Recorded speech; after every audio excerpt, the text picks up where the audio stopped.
हमसे कोई ऐसा हाल है वो दिक्कत होता है पब्लिक के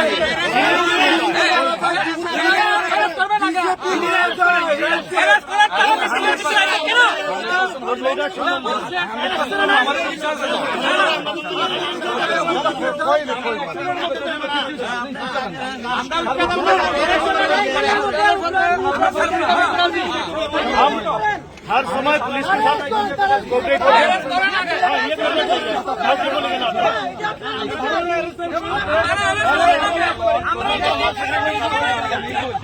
দাদা কি হয়েছে বলুন। গণতান্ত্রিকভাবে রাস্তা রোকো আন্দোলন আমাদের পূর্ব ঘোষিত কর্মসূচি প্রদেশ কংগ্রেসের কর্মসূচি পালন করছিলাম। ইতিমধ্যে বিজেপির 4জন গুন্ডা এসে আমাদেরকে আক্রমণ করার জন্য উদ্যত হয়।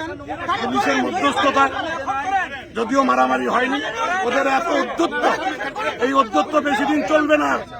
দেশ যাচ্ছে, জনগণ যাচ্ছে। আগামী দিন বিরাট লড়াই সংগ্রাম কর্মসূচির মধ্যে দিয়ে এই সরকারকে আমরা ত্রিপুরা রাজ্য থেকে না, সারা ভারতবর্ষ থেকে জনগণ তুলে ফেলে দেবে। আমরা জনগণের সঙ্গে